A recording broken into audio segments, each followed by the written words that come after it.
podcast is part of the Sports Social Podcast Network.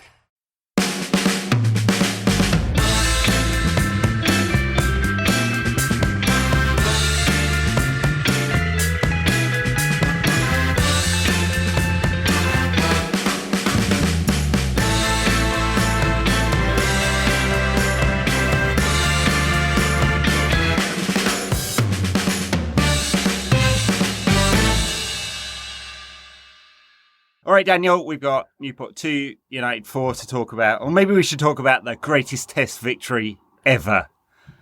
I know people aren't tuning in for cricket, but that was very good at 4 o'clock in the morning. Did anyone see, after the United game, the news was on? And I just happened to leave the thing on, like the screen on, and it went to the test report. And the guy delivering the text report kind of delivered it just like this. It was absolutely sensational stuff. Honestly, go and check it out. It was after the United game. There was the BBC News. It'll be on iPlayer. I promise you'll thank me. Very Actually, good. I stuck it on Twitter, so yeah, it's on my Twitter. If anyone, all right, if anyone could be asked. Maybe it's just me, but it sounds like he's kind of, I guess, narrating a porno, which I guess he kind of is. Yeah. Except he's doing it with cricket. And more. I'd take more of that. Well, I can't remember what it is. India have lost like 3 test series at home in 50 years or something. So, I mean, it was pretty special and rare event. United being Newport 4-2, neither special, although I suppose rare, because the first time we played them, it's going to be hard to fill a whole show analysing this, because they just did what they always do, which is play down to the level of the opposition, basically. It was, I don't know about you, I found it pretty deeply uninspiring. There was some nice goals and some all right play, like Martinez being back and Shaw being back. Both means good. That there are reasons to be happy, I guess. And I think that ultimately I'm quite excited for whatever happens next, because it's going to tell us something. If it's shit, Ten Hag's getting fired. And right. If it isn't, then good it isn't. Yeah. So I don't want it to be shit, but if it is, we know that there'll be a consequence, and they'll just go and get someone else. And right. So this is basically the crucial moment of his tenure. I think so. Yeah. If it's crap, he's gone. There's a good argument to say that was the strongest team United have put out this season. I mean, I know definitely it was a changing keeper, but Casemiro and Mainu, that's what we wanted in midfield. Varane and Martinez at the back, Shaw fit again. Yeah, pretty much our strongest 11. Yeah, apart from the keeper and Rashford, for Anthony probably that's the first 11. Right. And I mean, it's just I was doing the minute by minute for TNT, and I was saying when United were 2-0 up, never underestimate the ability of these dickheads to absolutely just totally succumb to their own. And the thing was this one, it's going to sound like such a dickhead saying this, but it almost wasn't their fault. It's banned. The goals, the first goal was a brilliant goal out of nothing. Yeah. And you could say, well, but there were no errors made there that should, or often, or even every now and again, result in the concession of a goal. And the second goal, I mean, Evans, the guy, he did get across Varane, but it's a really good goal. Yeah, I think Dalot should have cut the cross out, but yeah, it was. Yeah, but it wasn't. I wasn't like scratching my face out like I was against Galatasaray and Copenhagen. Probably also because I knew that we'd still win. Yeah. It is still concerning that they managed to contrive these chains of events that happen and manifest like that. But I guess, on the other hand, like, it was probably not that bad for them to get a bit of a working out. They've been off for 2 weeks. Some of them haven't played in 2 months. Exactly, yeah. It was probably good that they had that game before the next one. Well, true. And I think that's the most positive thing coming out of it, isn't it? We got 80 minutes for Casemiro, nearly 90 for Martinez. Højlund got a goal, although the Garnacho and Anthony and Bruno contrived to take almost every single shot United had, and seemed to like avoid passing to Højlund like you'd avoid a leper colony. It's just, I don't know whether it's his movement not getting into the right places, or we're just not building up in the way that allows them to get the ball to Højlund, because he really does want it in sort of walk it in, cut back kind of areas, doesn't he? And I just don't create those kind of chances. So that's pretty concerning. You know, he does, but he should also be. We've saw it a little bit, I guess, against Wigan, some getting across the front post. Yeah. But the problem today was you had 2 inverted wingers, so you're not getting as many of those balls. But I hope that if Garnacho ends up on the right, then we'll see those balls do it like a bowling spin. Yeah, I'm not those leg spin balls. No, so you get those balls in from Garnacho, and then he can make runs across the front post as well. I mean, it shouldn't be that he wants those balls and not those balls. There should be understanding on both parts what's likely to happen when the ball's in certain areas. There should be the ability to move the ball into those areas. Yeah. And then there should be the ability to relocate the ball from those areas to the other areas that he is in. It's a fucking chain of events situation. There should be all of those things. Yeah. Yeah. Yeah, so I mean, it's very hard to. I mean, I come out of that game going, okay, well, we're still not building up in the way that Ten Hag wants. We don't create good chances in good areas. The XG is probably below the number of goals today, and all of the kind of stuff that the internet tacticos point out that United's consistent and season-long failing. So all of that is true, and so I come out of this going, okay, there's a lot of work here, and I'm probably, if I was predicting, erring on the side of United not really improving that much, a little bit because better players are back. But it's hard to get yourself out of a real rut. And if I was guessing or guesstimating something, I'd suspect that they're looking around for alternative coaches already. And that would make a lot of sense when you get a new CEO and probably a new sporting director. You probably change the manager out and you do it all top down. So, but it's hard to read too much into beating up on a League Two side, isn't it? You know, so it's not based on that. It's based on the season to date and then something uninspiring today. Yeah, I mean, we showed everyone that we would probably do pretty well in League Two.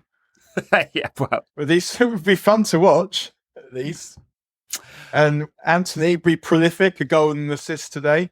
I mean, the way he celebrated that goal, and I know, part of it is there's something about, I don't know, this look about him that he has, and that probably has nothing to do with anything. But then, celebrating a goal like that, was he smoking a cigar or something? He scored against Newport, and having not scored. Was he drinking a cup of tea? Did he have his pinky out? Whatever it was, yeah. Like Eric Bristow drinking cup. It's not scored since God was a lad, and also all the other reasons that maybe you should keep a low profile. But I don't know. Well, he was dreadful today. I know he got a goal and an assist, but I'm not counting much for either of those. I mean, he couldn't miss the goal, could he? I thought it was all right. Yeah, I thought it was a good finish. No, he had to adjust his feet well, and I mean, you expect him to score from there, but it did require a bit of technique to adjust the feet and volley it in. But yeah, I mean, you expect him to score. I mean, and then there's that whole Marcus Rashford situation seems to be kicking off again. It really does. I mean, I thought at first that was the press doing the usual sort of creating a scandal out of nothing because he was out on a Wednesday night and then he got the plane back and felt ill or something like that. But listening to Ten Hag talk about it today, it doesn't half sound like he was out 2 nights in a row. They didn't know about it. He didn't have permission to miss training. He got his private jet back, which is a 30-minute flight from Belfast or whatever, and just didn't turn up for training after 2 nights caning it. I'm reading way more into that than was actually said, but Ten Hag could have said, no, he's really ill. He said, it's an internal matter. We'll deal with it internally. So yeah, I mean, he wanted you to know that he's pissed off. Yeah. It wasn't quite Sancho, he's not training hard enough, but it wasn't far off. No, or at least it's an internal matter. He's been disciplined. Mm-hmm. It might be that's an end to it, but I think I said this last time. I hate to say it, but if there was a good offer for him, I'd take it. Thing is, he would get because of his ceiling being pretty high, and he will get 20 to 30 goals in a on season. He's had too many off seasons. United would get good offers from big clubs, probably. And I guess he has to decide as well, what does he want? Because there's something off with him this season that I can't put a finger on it. It's not fitness. And if he's not turning up for training when he should be, that's pretty serious. And Ten Hag, part of the reason he is here at the club is because he said he would fix the culture problems. Doesn't seem to be the case, does it? No, and I think whenever you kind of hear these stories about these things, like part of me is always thinking, well, because you always want to take the player's side, really, against management, I think, and people who seem like all right lads as well. So I'd always kind of try not to make myself think that they're behaving badly, but the manager seemed to be like the manager thought that. So you just kind of hope that they're all right in their private lives, I guess. But on the face of it, it didn't look good, did it? It did not. What were the positives today? I mean, the smart finish from Bruno for the first one, even better finish from Kobbie Mainoo for the second. 2 nice goals there. Good goals. Both good goals. All good goals. Shaw played well. Yeah. Martinez was hitting passes. Having him back is going to make a massive difference. I mean, it shouldn't be the case that having him back makes that much difference. But, I mean, even Danny Murphy was saying on the telly that he demands things of people. And that's true. Like, he organises the defence. He takes the ball off the goalkeeper. He brings it forward. And he's the one making sure that no one slacks. I'm sure one of the reasons Shaw got better was because he was playing next to him. Yeah, and Casemiro and Mainoo double pivot in midfield, which we wanted to see. Actually, Kobbie Mainoo further ahead than Casemiro, more of an 8. I like him I know he's played sort of 6 in his few games with the club so far, but I think he's perfectly natural at 8. It looks like a good combination for the rest of the season. Obviously, Casemiro barely had any games, got his customary booking, but needs some time on the pitch, does need to get fit again, but it feels like that's probably our best combo for the rest of the campaign. I was thinking, when the lad that he clattered to get booked, if you're playing against Casemiro, would you actually want that to happen? Like, surely you've got, like, telling your mates about getting clattered by Casemiro is better than just having played in that game and done nothing. He clattered one in the first half, Casemiro did, as well. That was the second one he did that, yeah. It would be classic him when they come back from a long layoff and get himself a red card. I mean, I can see how tempting it must be. I wonder we think this is our best midfield combination because it's the only one that hasn't been tried, isn't it? Well, that's right. So yeah. we know that either all the others are bollocks, or Ten Hag is bollocks, or both. Yeah, or both. Yep. So, and then there's this one. And again, it should not be the case that it is only this one that is capable of playing this absolutely fantastic football that we're told is in the post. But I think that Casemiro playing as the deeper player, I can see why you would do it because I wouldn't want Mainoo constrained. But what happens when you get countered on is, well, you'd need someone close to him because the problem we saw earlier in the season was a lack of legs. Yeah. But also, I mean, now we've got this midfield, and I mean, I feel like the guy in Their Life of Brian when you're talking about, I should know, I've followed a few about whether Brian's the Messiah or not. We've seen a few midfields be good for 5 minutes and not work. And then you think, well, maybe Martinez and Shaw should also help because then the fullbacks and the defenders should be better at retaining possession. But the fact that we just waited for Casemiro to come back, who is someone we'd happily sell if we could. Yeah. I mean, yeah. Yeah, I mean, clearly a major refit is going to happen in the summer. A lot of that is going to depend on selling players like Casemiro and Greenwood and Sancho and maybe Marcus Rashford as well in order to raise funds. Since Ten Hag said it himself, didn't he, in the build-up to this, that FFP was getting in the way of them bringing in a forward. No strikers on the bench today, which will be the way till the end of the season. I mean, the state of that bench today. Yeah. I mean, if I was Facundo Pellistri and I can't get in the side in a cup game against Newport, I would be taking one of those offers to move, I think. Right, but the reason you can't get in the side is because you played the first team. And I actually think in this one, it sort of made sense because there's players that haven't played for a while, so you want them building their relationships. And also, they haven't played for 2 weeks, and you've got a harder game. You've got going to Wolves on Thursday. Yeah. And is it Villa after that? Yeah.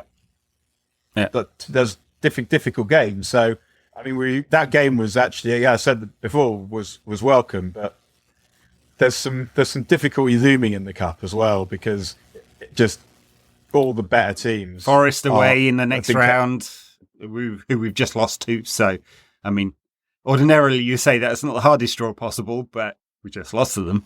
So.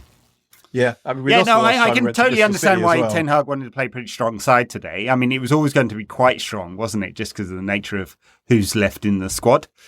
But yeah, sure, Casemiro, Shaw, Martinez all needed game time. Varane, I guess, to a lesser extent also as well, because he's been in and out this season. So that all makes sense. I don't know, the kind of mediocre levels of intensity, despite it being the first team, were a bit concerning, I would say. You know, I thought they put it in well enough, and they played some all right football. I mean, I thought that I tell you what I did enjoy was when Maguire comes on and Dalot loses it, and they have that one move towards the end where it looked like maybe something would happen, and Maguire just charges through this tackle. He's drawn out wide to left back, and he just charges through a tackle that isn't there. And I thought, yeah, welcome back. Yeah. What did you make of Altay by India? I mean, he didn't do anything wrong, really, did he? No, I mean, got a roasting off Martinez for like a crap touch or a pass, didn't he? There was a couple of vaguely iffy moments with the feet, but it was all right. Yeah. Slowish touch wasn't there, but yeah, nothing too concerning. I mean, I find it quite hard to get agitated by that because obviously I'm thinking, are we going to have to go and spaff on another goalkeeper in the summer? My sense is that probably we are. I think a lot will depend on whether Ten Hag is the coach, right? I mean, Nana has had an absolutely disastrous couple of weeks. He stayed on for reasons I don't understand and missed the opening game of AFCON because of weather delaying his jet. So went into Abidjan. And the outfit he was wearing on that occasion, it was just stupendous stuff. That's the best thing about these last couple of weeks. He chucked a couple in Cameroon's second game, got dropped. So just absolute disasters. Scenes. I mean, maybe he'll retire now because he's already done that once, basically. But yeah, not awesome. But yes, we didn't see much from Bayandir today to suggest he should be the goalkeeper or he shouldn't. Right, hard to make a judgment. He's not going to be. No, I don't trust keepers who wear leggings anyway. I mean, I'm old school like that. There's a story again, probably apocryphal, but that Scholes was so angry with the Villa keeper wearing leggings that was when he smashed that volley in from 30 yards into the top corner. Go watch it again. I had no idea whether that's true, but was it Gabor Kirai? Was it Gabor Kirai in goal? The Hungarian keeper, it might be. Yeah. He was more tracksuit bottomed. Yeah. Just like, they looked like heavy, like they'd weigh you down if you was trying to save one that's thudding off the bar. Oh, that was a good day.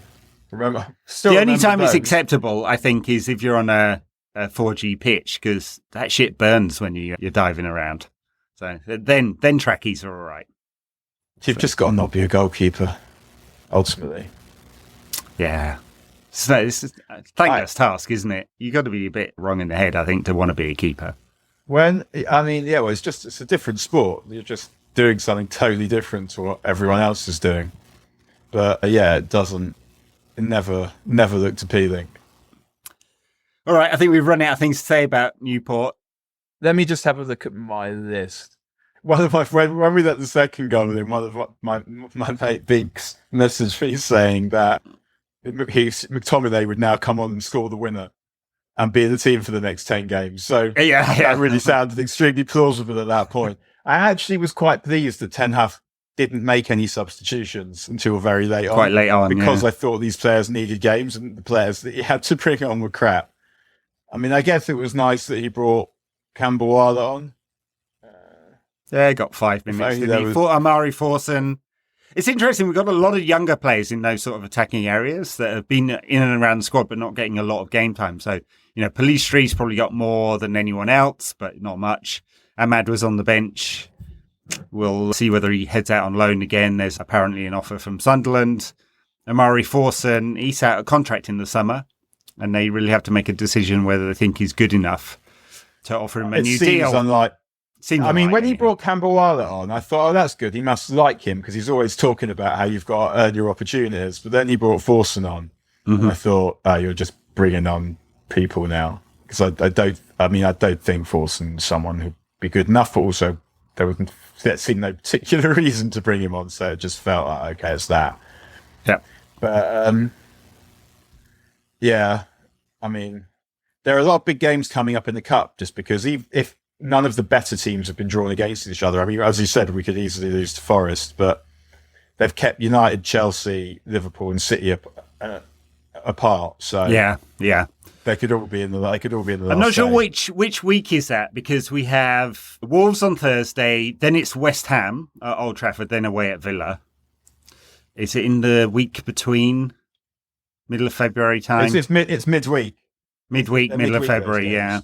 February's going to be a lot busier than January was. With barely any games in January, which is weird. In fact, if United aren't in the Cup, we're going to have a lot of free midweeks in the coming weeks, which, given the load last season, probably contributed to the amount of injuries to some extent this season because it's not just games in a row; it's the total load that seems to impact injuries. So that's good, I guess. We've talked about Ten Hag having more time on the training field, although the last 2 weeks don't seem to have done loads of good, but who knows? Not much to go on today. I guess it's quite hard because you've got to pretend that you're preparing specifically for Newport when obviously you're thinking this fucking load of bollocks. If dickheads don't do them, it's not because of my fucking tactics. But yeah, very true. A bunch of the players got time off as well, as we know. Ten Hag, they asked him on BBC where he had a break, where had he been, and he wouldn't tell them, so it was private. So I guess it is, and maybe you're drawing the boundary there, like get out of my face, of some. But it seemed quite a weird question to refuse to answer. Were you out clubbing with Marcus? You should have said Belfast. Exactly. Yeah. That would have been. He doesn't really have a sense of humour, though, does he, Ten Hag? Or doesn't appear to. Or at least it doesn't come out. It doesn't feel like emotionally he's got it. And as I say that, I think that earlier this week, I enjoyed messaging. I was chatting to one of the Tom Scouse who works on the Guardian desk, and they were chatting, and he'd said, that's the least of my worries today, because it was Friday, and the day the Klopp went. And I replied saying, spring in my step today. Yeah.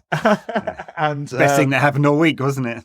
We're going to talk about this in the bonus content, but Ten Hag doesn't have that emotionally what Klopp has loads of, and absolutely none of it. He's a technocrat. And what Fergie has, and I know this is completely reductive as an argument, so forgive me for it. But the fact that United keep conceding goals just after half time, you do wonder what Ten Hag is saying at half time. It's definitely not inspirational, is it? They're not coming out blood and thunder after half time and whacking people and up for it or anything like that. It's I presume, more overload of information, which is what they complain about a lot of players, apparently.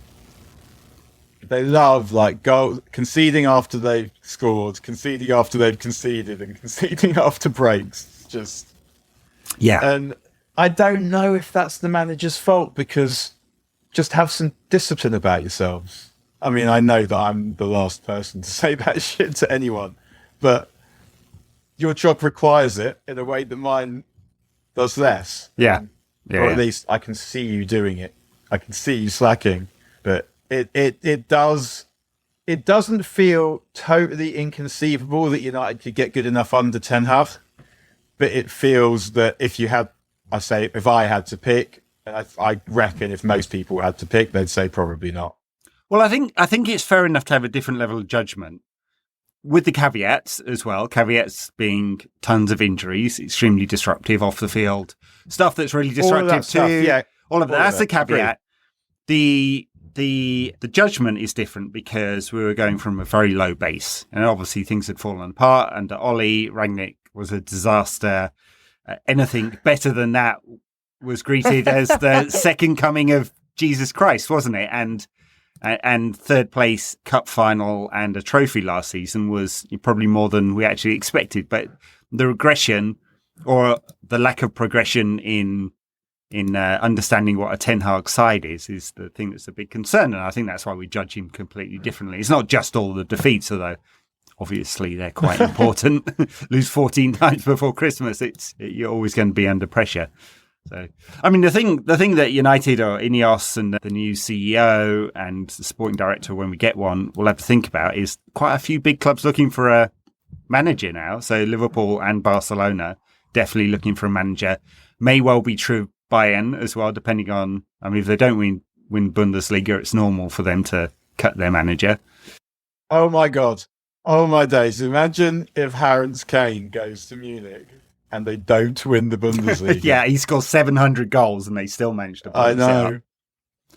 Yeah, I mean, you'd have to be, a very, very joyless individual to derive no pleasure from that. I feel bad saying that because Harry Kane's probably a good guy. I'm sure he is. Yeah. Seems and all right, yet, doesn't he? It's just funny. What has happened to Xavi at Barcelona, two seasons with Al Sadd in the Qatari Stars League, which is somewhere around, I think it's ranked about 75th in terms of quality of league, not being good preparation for taking over Barcelona. Surprise, surprise. I mean, it's kind of a lesson, isn't it? If United replace a coach, is there someone of sufficient stature, experience, charisma, nous to take over?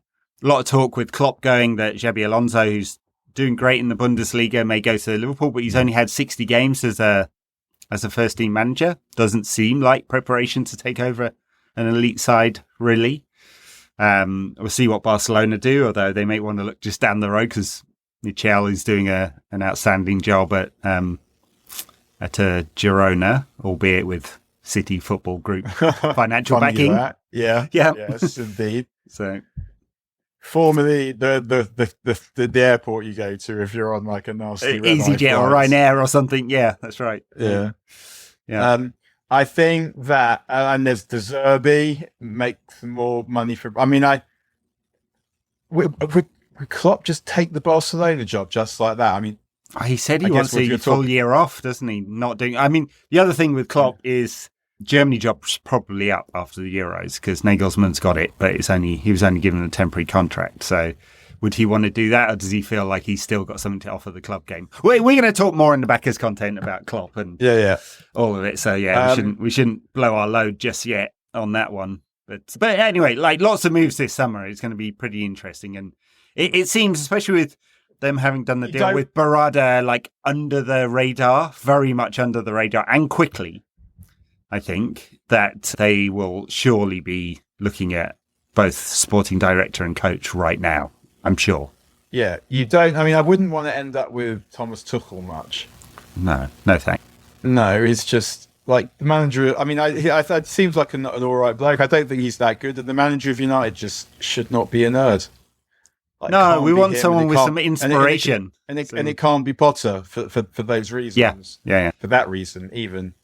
And I mean, I don't know. I don't know where I would go next if it isn't Ten Hag, but at least the people making the decision will be better placed probably to make that decision than have been before. And anyway, if we're cursed, it just doesn't matter.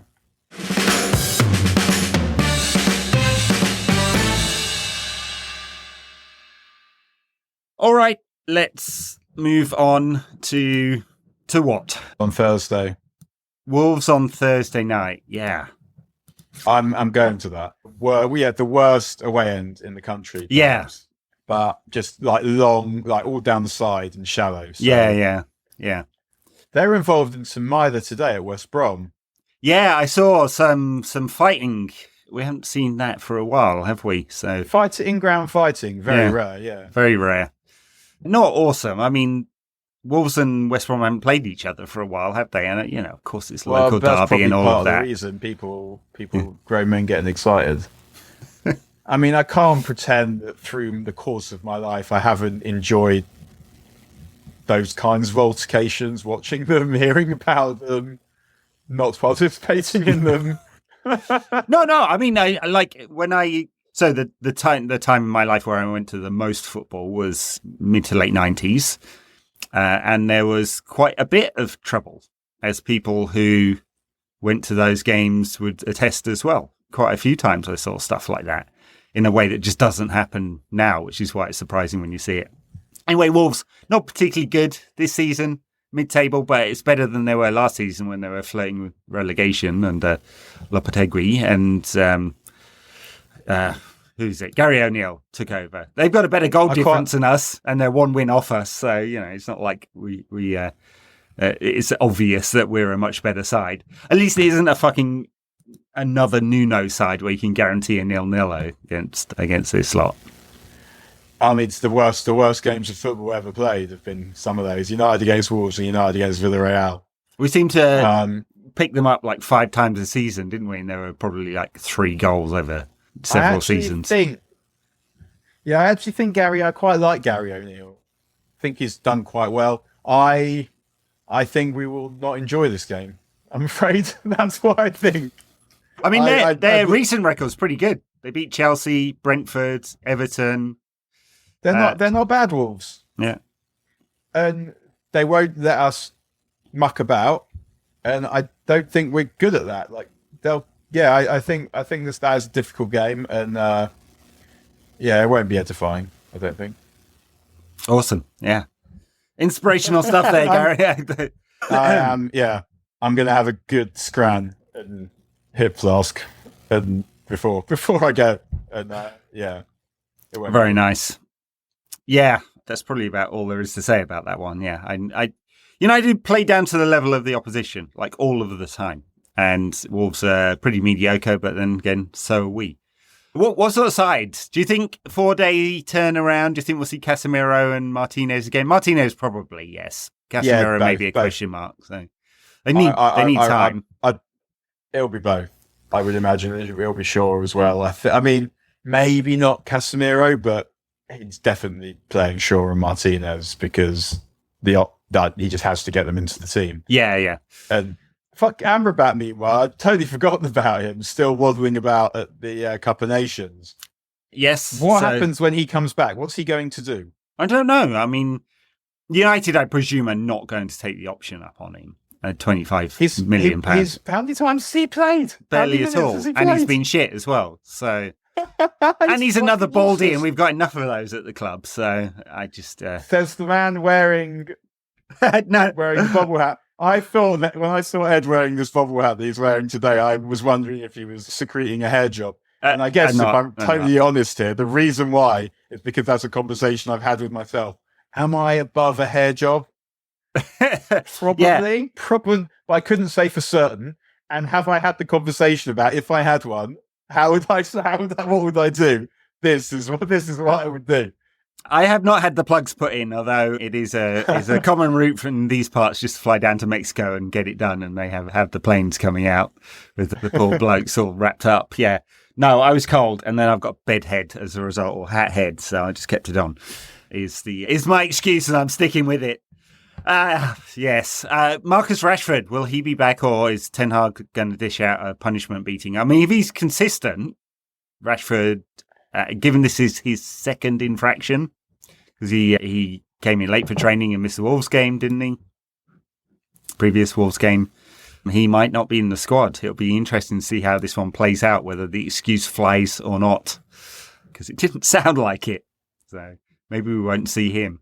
I kind of, it's a shame if that's true, because I was hoping to see more of Garnacho, Rashford. Rashford scored a couple of goals recently, didn't he? And it just felt like that's more promising as a forward line than what we got today.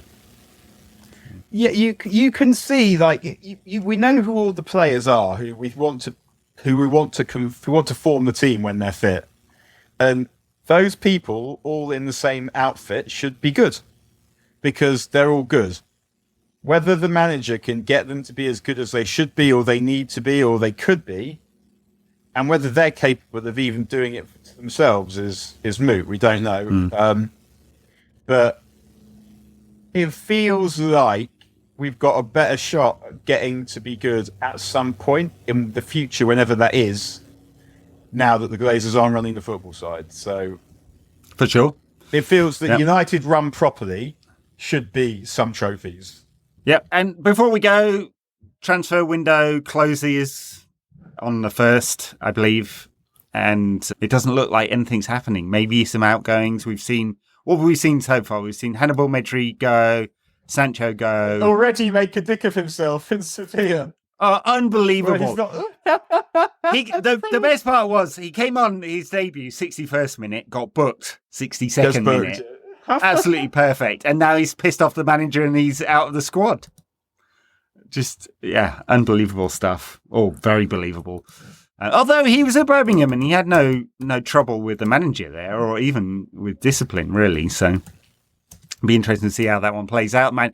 The coach was quite forthright in saying he needs to learn what it's about being at Sevilla. So I wonder whether he went there and gave it the big I am. Or he went there and just behaved like he behaves at United, where that is normal. Yeah, well, true. Yes. Where the cultural reset that was promised has never happened. So we may see Pellistri. There is an offer standing, I think, for him. And maybe Ahmad goes to Sunderland. So it's only outgoings. Ten Hag said no money for a striker. So we're going to get no striker for the rest of the season. I mean, again, we've made this point before, haven't we? If United spunked money on a striker right now and it got them a place in the Champions League, it's well worth spending the money. So, and they can do it. I think, but is it not also to do with just you don't like the board? Like, they don't know who the manager's going to be in the summer. They're not going to give him money to buy some other dickhead from Ajax or whatever. Yeah, Brian Brobby, like or whatever Mr. was being Brobby. speculated. Yeah. Brobby, Brian Brob, etc. Yeah. No, absolutely. And that may well be indicating, what they're thinking, because if they had full confidence in Ten Hag, then maybe they would do, because the money that INEOS have put in, the $300 million or 200 plus another 100 to come, that covers the FFP problems if they wanted to use it like that. I know in the sales agreement, it says earmark for infrastructure, but it says other business requirements. So it's not like that's contractually bound for sprucing up Old Trafford. They could stick it into the team if they wanted, and that would ease all FFP problems. So they're clearly deciding not to do that. Make of that what you will. It does. Unless you're getting someone you're absolutely certain on, it doesn't make sense, unfortunately, because it's going to be thin for the rest of the season. So if Marcus is getting a punishment beating for not turning up to training, and Rasmus Højlund's, they won't pass to him, then we are not going to be scoring a lot of goals. Awesome stuff. No. Well, for backers, I know we missed. I was going to do AFCON and I was ill and I didn't sort it out, even though I'd arranged to talk to someone who's at the tournament. I'd probably do a review, since that was supposed to be a preview. Backers, we're going to talk about Klopp and his legacy and other stuff, I guess. Thank you very much for your support. You can catch us on YouTube. I upload everything there if you want to see our beautiful faces and my non-hair job, I promise. And catch us on socials. Daniel is at Daniel Harris. I'm at NQAT Pod. What else? We've got a merch store. If you go on the website, nqatpod.com/merch. And if you want to support us and get the extra show, patreon.com/NQAT Pod. I think that's all the announcements. Thank you very much. Please.